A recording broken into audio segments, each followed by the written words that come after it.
അസ്സലാമു അലൈക്കും വറഹ്മത്തുള്ളാഹി വബർക്കാത്തുഹു.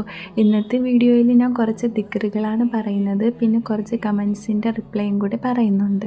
ഈ കമൻറ്റ് നോക്കാം. ഇതിൻ്റെ ഫസ്റ്റ് 2 കമൻറ്റിൻ്റെ റിപ്ലൈ ഞാൻ കഴിഞ്ഞ വീഡിയോയിൽ പറഞ്ഞിട്ടുണ്ടായിരുന്നു. അടുത്ത ക്വസ്റ്റ്യൻ എന്ന് പറയുന്നത്, സക്കാത്ത് കൊടുക്കുന്നത് സ്ത്രീകൾക്ക് നിർബന്ധമാണോ ജോലിയില്ലാത്തവർക്ക്? നമുക്ക് ജോലിയില്ലെങ്കിലും നമ്മുടെ കയ്യിൽ സമ്പത്തുണ്ടെങ്കിൽ, അതായത് സ്വർണമോ വെള്ളിയോ ക്യാഷോ അതുപോലത്തെ സമ്പത്തുണ്ടെങ്കിൽ സക്കാത്തിന് ഒരു നിസാബുണ്ട്. നിസാബ് എന്ന് പറയുന്നത് ലിമിറ്റാണ്. ആ ലിമിറ്റിന് താഴെയാണ് നമ്മുടെ സമ്പത്തെങ്കിൽ നമ്മൾ കൊടുക്കേണ്ടതില്ല. ആ ലിമിറ്റിന് മുകളിലോട്ടാണെങ്കിൽ നമ്മൾ എന്തായാലും സക്കാത്ത് കൊടുത്തിരിക്കണം. സ്വർണത്തിൻ്റെ ലിമിറ്റ് എന്ന് പറയുന്നത് 24 ക്യാരറ്റിലുള്ള സ്വർണം 85 ഗ്രാമിന് മുകളിലോട്ട് നമ്മുടെ കയ്യിലുണ്ടെങ്കിൽ നമ്മൾ സക്കാത്ത് കൊടുക്കൽ നിർബന്ധമാണ്. ഇനി വെള്ളിയുടെ ലിമിറ്റ് ആണെങ്കിൽ 595 ഗ്രാമിന് മേൽ നമ്മുടെ കയ്യിലുണ്ടെങ്കിൽ നമ്മൾ കൊടുത്തിരിക്കണം സക്കാത്ത്. ക്യാഷിൻ്റെ ലിമിറ്റ് എന്ന് പറയുമ്പോൾ നമുക്ക് 595 ഗ്രാം സിൽവർ വാങ്ങാനുള്ള ക്യാഷ് നമ്മുടെ കയ്യിൽ ഉണ്ടെങ്കിൽ നമ്മൾ സക്കാത്ത് കൊടുത്തിരിക്കണം. അതായത് നമ്മുടെ കയ്യിൽ 1 വർഷത്തിൽ കൂടുതൽ ഇതെല്ലാം ഉണ്ടെങ്കിൽ നമ്മൾ സക്കാത്ത് കൊടുത്താൽ മതി. ഇനിയിപ്പോൾ 11 മാസമായപ്പോൾ അതെല്ലാം തീർന്നെങ്കിൽ നമ്മൾ കൊടുക്കേണ്ടതില്ല. നമ്മുടെ കയ്യിലെ സമ്പത്തിൻ്റെ 2.5% നമ്മൾ സക്കാത്തായിട്ട് കൊടുക്കേണ്ടത്.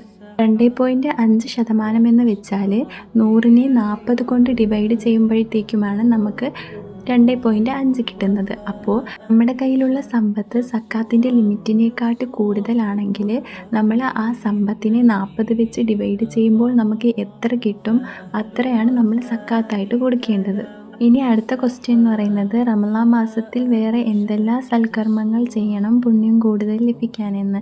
നമ്മൾ റമളാൻ മാസത്തിൽ ചെയ്യുന്ന എല്ലാ ഇബാദത്തുകൾക്കും നമുക്ക് കൂടുതൽ പുണ്യം കിട്ടും സാധാരണ ദിവസങ്ങളെ കാട്ടിയിൽ. ഇനി നമുക്ക് ചെയ്യാൻ പറ്റുന്നത് ഉംറ ചെയ്യാം. ഉംറയ്ക്ക് നമുക്ക് ഹജ്ജിൻ്റെ അതേ പ്രതിഫലം കിട്ടും റമളാൻ മാസത്തിൽ ചെയ്താൽ. പിന്നെ നമുക്ക് സ്വതക്ക ചെയ്യാം. പിന്നെ ജാമിയ തിർമിദിയിലെ 807-ാമത്തെ ഹദീസിൽ നബി സല്ലല്ലാഹു അലൈഹി വസല്ലം പറയുന്നുണ്ട്, ആരെങ്കിലും ഒരാൾ നോമ്പ് പിടിച്ചിരിക്കുന്ന ഒരാൾക്ക് നോമ്പ് മുറിക്കാൻ വേണ്ടി ആഹാരം കൊടുത്താൽ ആ നോമ്പ് പിടിച്ചിരിക്കുന്ന ആളുടെ അതേ പ്രതിഫലം അയാൾക്കും കിട്ടുമെന്ന്. അടുത്ത കമൻറ്റ് എന്ന് പറയുന്നത്, റമളാനിൽ പീരീഡ്സ് ആകുമ്പോൾ എങ്ങനെ നന്നാക്കാം എന്ന് വീഡിയോ ചെയ്യുമോ എന്നാണ്. റമളാൻ മാസത്തിൽ പീരീഡ്സ് ആകുമ്പോൾ എല്ലാവർക്കും നല്ല വിഷമമായിരിക്കും. പ്രത്യേകിച്ച് ഫസ്റ്റത്തെ നോമ്പിൻ്റെ സമയത്തോ അല്ലെങ്കിൽ ലാസ്റ്റ് 10 ദിവസത്തെ നോമ്പിൻ്റെ സമയത്തൊക്കെ പീരീഡ്സ് ആകുമ്പോഴത്തേക്കും നമ്മൾ ഒരിക്കലും പീരീഡ്സ് ആകുമ്പോൾ വിഷമിക്കേണ്ട ആവശ്യമില്ല. നമ്മൾ റമളാൻ മാസം തുടങ്ങുന്നതിന് മുമ്പ് പീരീഡ്സിന് എങ്ങനെ നമ്മുടെ റമളാൻ മാസം നല്ലതാക്കാം എന്നൊരു പ്ലാൻ ചെയ്ത് വെച്ചേക്കണം. നമ്മളെപ്പോഴും പീരീഡ് സമയത്ത് നല്ല പേഴ്സണൽ ഹൈജീൻ മെയിൻറ്റെയിൻ ചെയ്യണം. എന്നിട്ട് പീരീഡ്സ് ഉള്ള സമയത്ത് നമ്മൾ ഏതെങ്കിലും 2 പ്രാവശ്യമോ നമുക്ക് പറ്റുന്ന സമയം നമ്മളെ കയ്യിൽ 2 മുസല്ലയൊക്കെ കാണുമല്ലോ.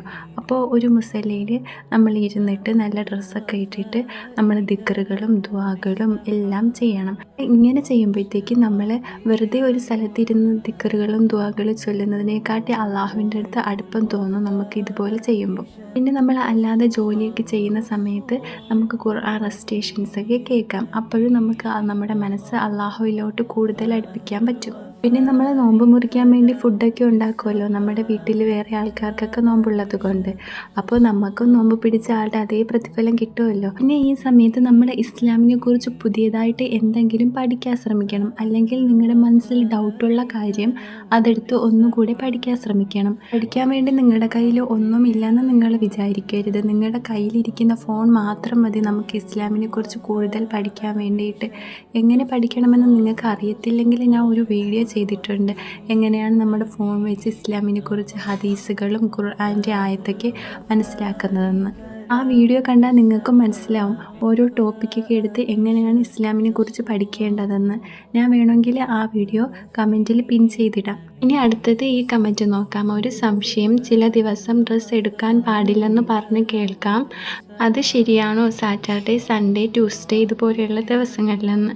ഡ്രസ്സ് എടുക്കുന്നതിന് മാത്രമല്ല നമ്മുടെ ചുറ്റിലും ഒരുപാട് ഇതുപോലത്തെ കാര്യങ്ങൾ നടക്കുന്നുണ്ട്. അതായത് നമ്മളൊരു ദിവസം രാവിലെ എണീറ്റിട്ട് കാണുന്ന ആളാരാണെങ്കിൽ അവരുടെ ഐശ്വര്യം അനുസരിച്ച് നമ്മുടെ ആ ദിവസം ഇരിക്കും. അയാൾക്ക് നല്ല ഐശ്വര്യമാണെങ്കിൽ നമ്മുടെ ദിവസം നല്ലതായിരിക്കും.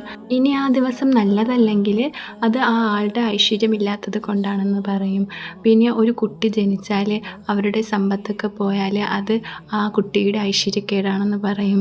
പിന്നെ അതുപോലെ തന്നെ ആ വീട്ടിൽ ആരെങ്കിലും മരിച്ചാൽ അത് ആ കുട്ടി ജനിച്ചത് കൊണ്ടാണെന്ന് പറയും.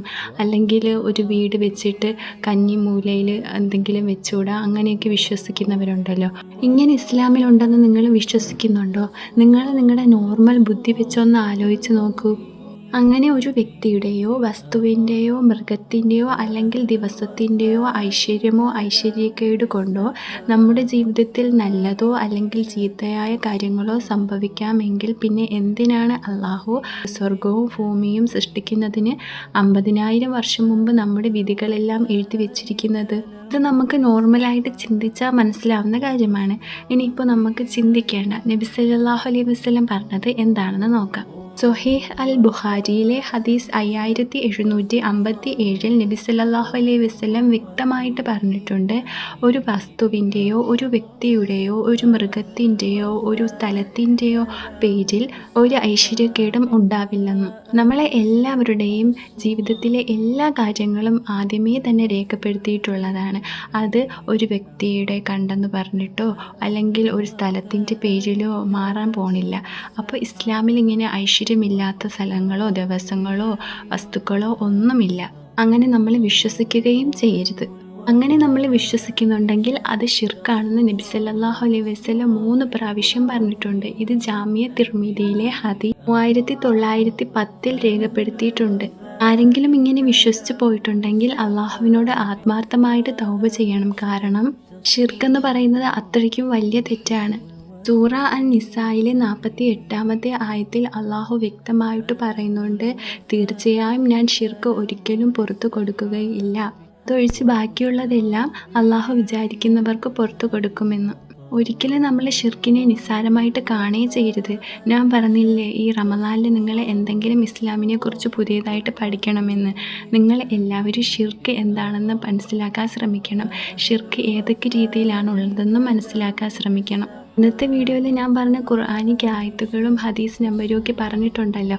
അപ്പോൾ നിങ്ങൾ അതെടുത്ത് മനസ്സിലാക്കാൻ ശ്രമിക്കണം. നമ്മൾ മറ്റൊരാൾ പറഞ്ഞത് കേട്ട് വിശ്വസിക്കുന്നതിനേക്കാട്ടി നല്ലത് സ്വന്തമായിട്ട് മനസ്സിലാക്കുന്നതാണ്. എന്നാലേ നമുക്ക് അതനുസരിച്ച് ജീവിക്കാനും മനസ്സ് വരത്തുള്ളൂ. ഞാൻ ഇനി ഒരു കാര്യം പറഞ്ഞു തരാം. നമ്മളിൽ കൂടുതൽ പേരും നിസ്കരിക്കുന്നത് പെട്ടെന്ന് ഒരു ഫോർമാലിറ്റിയുടെ പേരിൽ അങ്ങ് നിസ്കരിച്ച് തീർക്കും. എന്നിട്ട് നിസ്കരിച്ച് കഴിഞ്ഞിട്ട് ദുആ ചെയ്യാൻ വേണ്ടി ഒരുപാട് സമയം ചിലവഴിക്കും. അപ്പോഴായിരിക്കും അള്ളാഹുവിനോട് കൂടുതൽ അടുപ്പവും തോന്നുന്നത്. ശരിക്കും നമ്മൾ നിസ്കാരത്തിലാണ് അള്ളാഹുവിനോട് കൂടുതൽ കമ്മ്യൂണിക്കേറ്റ് ചെയ്യേണ്ടത്. നിസ്കാരത്തിൽ നമ്മൾ സൂറത്തുൽ ഫാത്തിഹ ഓതത്തില്ലേ, ശരിക്കും അവിടെ നടക്കുന്നത് നമ്മളും അള്ളാഹുവും തമ്മിലുള്ള കോൺവെർസേഷനാണ്. നബി സല്ലല്ലാഹു അലൈഹി വസല്ലം പറഞ്ഞിട്ടുണ്ട്, ഒരു മനുഷ്യൻ അള്ളാഹുവിനോട് ഏറ്റവും കൂടുതൽ അടുത്ത് നിൽക്കുന്ന സമയമെന്ന് പറയുന്നത് സുജൂദിലുള്ള സമയമാണ്. ആ സമയം നമ്മൾ നമ്മുടെ ദുആകൾ അധികരിപ്പിക്കണമെന്ന്. നമുക്ക് നമ്മുടെ ഭാഷയിലും ദുആ ചെയ്യാം സുജൂദിലായിരിക്കുമ്പോൾ.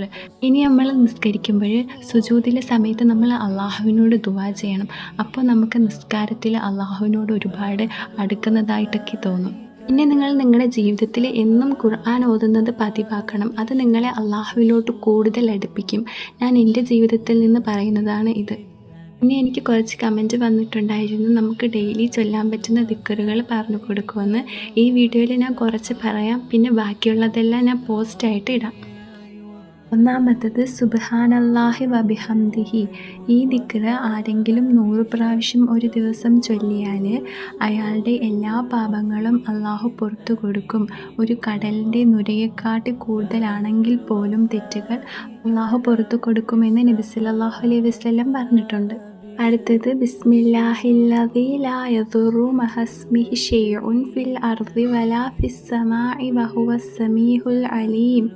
ഈ ദിക്ർ രാവിലെയോ വൈകിട്ടും 3 പ്രാവശ്യം ഓതിയാൽ ഒരു അപകടവും അവർക്ക് ഉണ്ടാവത്തില്ല എന്ന് പറഞ്ഞിട്ടുണ്ട് നബി സല്ലല്ലാഹു അലൈഹി വസല്ലം. അടുത്തത് ലാ ഇലാഹ ഇല്ലല്ലാഹു വഹ്ദഹു ലാ ശരീക ലഹു ലഹുൽ മുൽക്കു വലഹുൽ ഹംദു വഹുവ അലാ കുല്ലി ഷൈഇൻ ഖദീർ എന്ന് 100 പ്രാവശ്യം ചൊല്ലിയാൽ 10 അടിമയെ മോചിപ്പിച്ച പ്രതിഫലവും 100 സൽക്കർമ്മങ്ങൾ രേഖപ്പെടുത്തുകയും 100 തെറ്റുകൾ മായ്ക്കപ്പെടുകയും ആ ദിവസം ശൈത്താനിൽ നിന്ന് സംരക്ഷണം കിട്ടുമെന്നും നബി സല്ലല്ലാഹു അലൈഹി വസല്ലം പറഞ്ഞിട്ടുണ്ട്. അടുത്തത് അഊദു ബി കലിമാത്തില്ലാഹി തമ്മാത്തി മിൻ ശർരി മാ ഖലഖ.